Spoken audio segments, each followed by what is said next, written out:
Il y a un ennemi qui te suit partout. Il connaît tes peurs, tes faiblesses, chacun de tes secrets. Il t'attaque quand tu es seul, quand tu t'endors, quand tu essaies quelque chose de nouveau. Et le pire de tout, il vit à l'intérieur de toi. Aujourd'hui, tu vas découvrir comment cet ennemi invisible a saboté ta vie pendant des années et surtout, comment le vaincre une fois pour toutes. Laisse-moi te raconter une ancienne histoire qui illustre parfaitement ce concept. Il était une fois un samouraï courageux qui avait vaincu des centaines d'ennemis sur le champ de bataille. Un jour, il décida de rendre visite à un maître zen dont il avait beaucoup entendu parler. Il entra dans le temple, son armure étincelante, et demanda au maître. « Maître, explique-moi ce qu'est le ciel et ce qu'est l'enfer. » Le maître zen le regarda de haut en bas et répondit avec mépris. « Ne t'expliquer ? À toi. Tu n'es qu'un guerrier brutal et ignorant. Je n'ai pas de temps à perdre avec quelqu'un comme toi. » Le samouraï entra dans une rage incontrôlable. Personne ne lui avait jamais parlé ainsi. Son visage devint rouge, ses mains tremblaient, et il dégaina son épée avec l'intention de tuer le maître sur le champ. À cet instant précis, le maître le désigna calmement et dit « Voilà l'enfer. » Le samouraï s'arrêta net. Dans un éclair de lucidité absolue, il comprit. Sa colère, son ego blessé, sa perte de contrôle, voilà l'enfer. Non pas un lieu lointain après la mort, mais un état mental qu'il venait de créer lui-même. Honteux et profondément touché, il rengaina son épée et s'inclina respectueusement devant le maître. Et le maître ajouta doucement. « Et voilà le ciel. Perçois-tu la profondeur de cet enseignement ? » Le samouraï n'avait pas besoin de vaincre un démon extérieur. Son véritable ennemi était sa propre colère, son ego, son incapacité à maîtriser ses réactions. En quelques secondes, il avait créé son enfer, puis son ciel. Voici la première vérité fondamentale, tu crées ta propre souffrance. Pas tes circonstances. Pas les autres. Toi. Ton esprit possède un mécanisme que les psychologues appellent le « dialogue intérieur négatif » et que les maîtres zen ont identifié il y a des milliers d'années comme « l'esprit du singe », cette voix incessante qui saute de pensée en pensée, presque toujours focalisée sur le négatif, sur ce qui peut mal tourner, sur pourquoi tu n'es pas suffisant. Écoute à quoi cela ressemble. Je n'y arriverai pas. Rien ne me réussit jamais. Tout le monde est meilleur que moi. Et ils vont sûrement me rejeter. Il est trop tard pour moi. Je ne mérite pas d'être heureux. Reconnais-tu certaines de ces phrases? Bien sûr. Nous les avons tous pensées. Mais voici le problème, quand tu répètes quelque chose suffisamment de fois, ton cerveau commence à le croire comme une vérité absolue. Et lorsque tu crois profondément quelque chose, tu agis en conséquence. C'est une prophétie autoréalisatrice. Si tu crois que tu vas échouer, tu n'essaieras même pas de toutes tes forces. Et alors, effectivement, tu échoueras. Et ton esprit dira, tu vois? J'avais raison. C'est ce cercle vicieux qui maintient des millions de personnes prisonnières. Mais attends, car ce que je vais te révéler maintenant va changer complètement ta perspective. Il existe un moment précis dans ta vie où cet ennemi intérieur est devenu plus fort. Un moment où ce schéma d'autocritique et d'autosabotage s'est imprimé dans ton esprit. Et la plupart des gens ne l'identifient jamais. C'est ce que j'appelle la blessure primaire cachée dans ton passé, contrôlant ton présent sans que tu t'en rendes compte. Laisse-moi t'expliquer exactement comment cela fonctionne. Nous arrivons tous dans ce monde complet, plein de curiosité, sans peur du ridicule, sans honte. Observe un enfant, il tombe encore et encore en apprenant à marcher, mais il ne pense jamais « je suis un échec » ou « je ferais mieux d'abandonner ». Il essaie simplement encore. Que s'est-il passé alors? Quand avons-nous perdu cette innocence et ce courage naturel? La réponse se trouve dans ce que les psychologues appellent les blessures émotionnelles de l'enfance, et ce que les maîtres zen nomment le conditionnement mental. Dès notre plus jeune âge, nous recevons des messages du monde extérieur. Ne pleure pas, les enfants forts ne pleurent pas. Pourquoi ne peux-tu pas être comme ton frère? Tu es trop sensible. Ne sois pas idiot. Comme ça, tu n'arriveras jamais à rien. Ces phrases, souvent prononcées sans mauvaise intention par des parents, des enseignants ou des proches, s'impriment profondément dans notre psyché. Et nous créons ce qu'on appelle le critique intérieur, une voix qui répète ses jugements, mais désormais de l'intérieur. Laisse-moi te raconter une autre histoire zen qui illustre parfaitement cela. Un jour, un fermier trouva un œuf d'aigle et le plaça dans le nid d'une poule. L'aigle naquit parmi les poussins et grandit avec eux, croyant qu'il était une poule.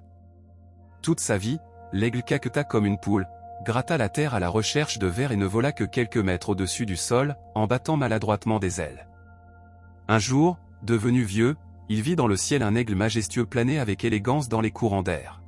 « Qu'est-ce que c'est » demanda-t-il. « C'est un aigle, le roi des oiseaux » répondit une autre poule. « Mais n'y pense pas. Nous sommes des poules. » Et l'aigle vécut et mourut en croyant qu'il était une poule, parce que c'était tout ce qu'il connaissait. Comprends-tu la tragédie de cette histoire? L'aigle avait toujours eu la capacité de voler haut, d'être libre, d'atteindre les montagnes. Mais son esprit conditionné, ses croyances limitantes, lui disaient que c'était impossible. Et il les crut. Tu es cet aigle.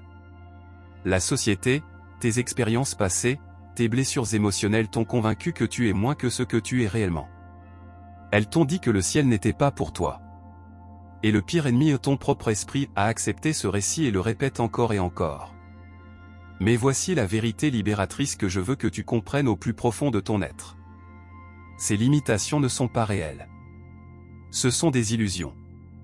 Des histoires que tu t'es racontées si souvent qu'elles sont devenues crédibles. Dans le bouddhisme zen, il existe un concept appelé Shoshin, ou l'esprit du débutant. C'est la capacité de voir les choses sans préjugés, sans les couches de conditionnement que nous avons accumulées. Imagine que tu puisses regarder ta vie avec des yeux entièrement neufs, sans toutes ces croyances sur ce que tu peux ou ne peux pas faire. Que essaierais-tu? Qu'est-ce que tu cesserais de craindre? Lorsque tu comprends que ton pire ennemi n'est pas une force immuable, mais simplement un ensemble de schémas mentaux appris, quelque chose de magique se produit, tu réalises que tu peux désapprendre ces schémas. Et c'est là que commence ta véritable libération. Avant de poursuivre avec les stratégies spécifiques pour vaincre cet ennemi intérieur, je voudrais te demander quelque chose. Si ce contenu résonne en toi, si tu sens que ces mots touchent quelque chose de profond, je t'invite à t'abonner à cette chaîne et à activer la cloche. Ici, nous partageons une sagesse ancestrale et des outils pratiques pour ta transformation personnelle.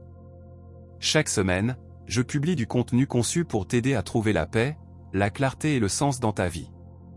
Des milliers de personnes font déjà partie de cette communauté de chercheurs de vérité. Rejoins-nous. C'est entièrement gratuit, et je te garantis que chaque vidéo t'apportera une vraie valeur. Clique sur le bouton d'abonnement maintenant, et poursuivons ensemble ce voyage.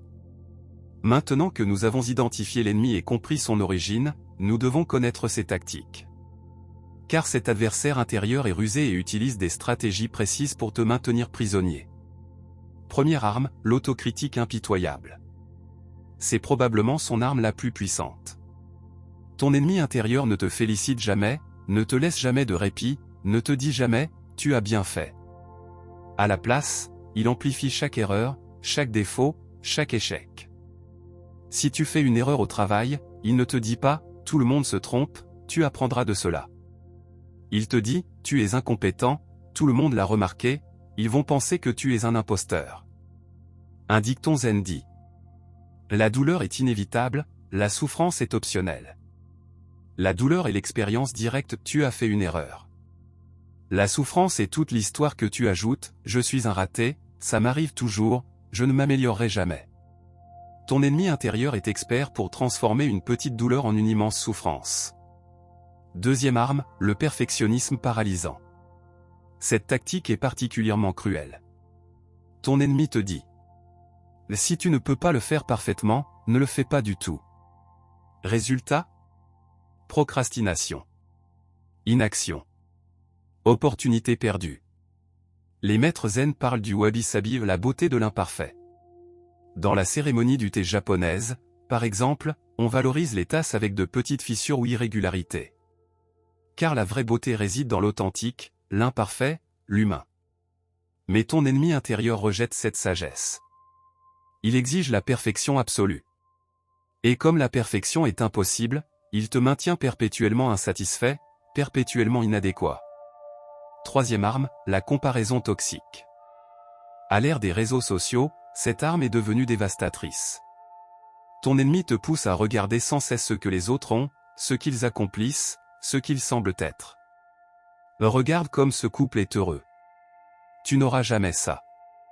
Vois le succès de cette personne de ton âge. Tu es très en retard. Tout le monde semble avoir sa vie en ordre, sauf toi.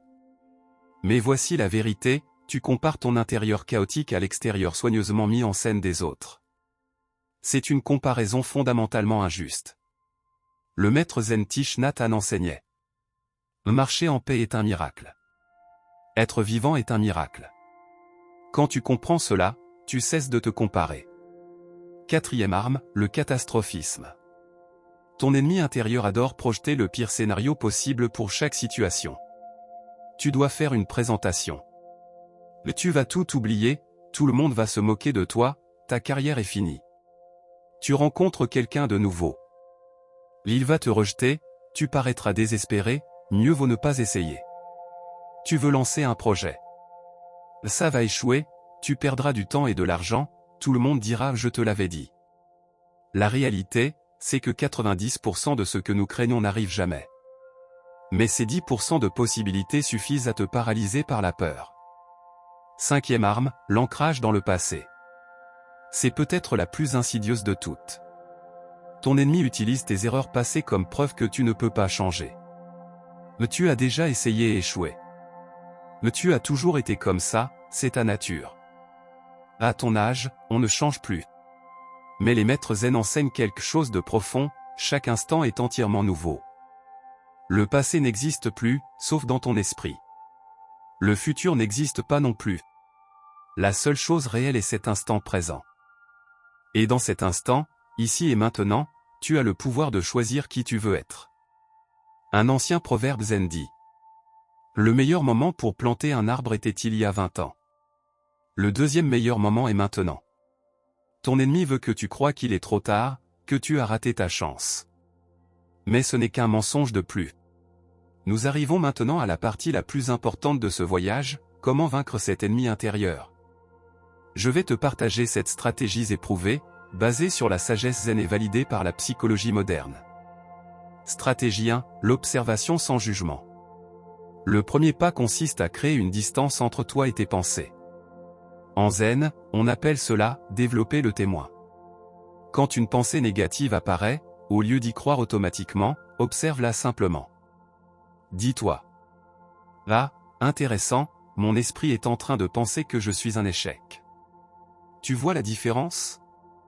Tu n'as pas dit « je suis un échec », mais « mon esprit a cette pensée ». Tu n'es pas tes pensées. Tu es la conscience qui les observe. Stratégie 2, le questionnement socratique.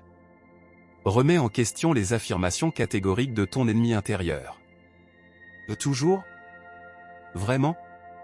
Sans aucune exception? La plupart de ces pensées ne résistent pas à l'examen logique. Stratégie 3, la compassion envers soi-même. Parle-toi comme tu parlerais à un ami.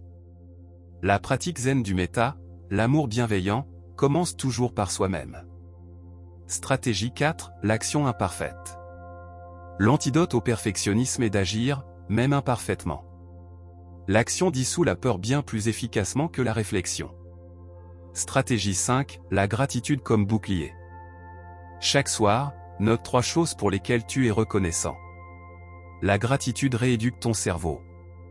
Stratégie 6, la méditation du guerrier zen. Assieds-toi en silence, observe ta respiration. Les pensées viennent et repartent. Elles ne sont pas des ordres. Stratégie 7, la reconstruction du récit. Ta vie est une histoire. Reprends le rôle de narrateur. Nous arrivons à la fin de ce voyage, mais en réalité, ton véritable chemin ne fait que commencer. Un élève demanda un jour à son maître. « Maître, combien de temps faut-il pour atteindre l'illumination » 10 ans. « Et si je pratique jour et nuit » Alors, 20 ans. Pourquoi plus longtemps? Parce qu'avec un œil fixé sur le but, il ne t'en reste qu'un pour le chemin. La victoire sur ton ennemi intérieur n'est pas une destination. C'est une pratique quotidienne. Souviens-toi des mots de Shunryu Suzuki. Mais tu es parfait tel que tu es, et tu peux encore t'améliorer un peu. Tu n'es pas ton pire ennemi. Tu es ton plus grand allié. Tu es l'aigle qui reconnaît enfin sa véritable nature et ose voler. Merci pour ton temps. Merci pour ta confiance. Merci pour ton courage. Que tu trouves la paix. Que tu trouves la clarté. Que tu trouves la liberté. Namasté.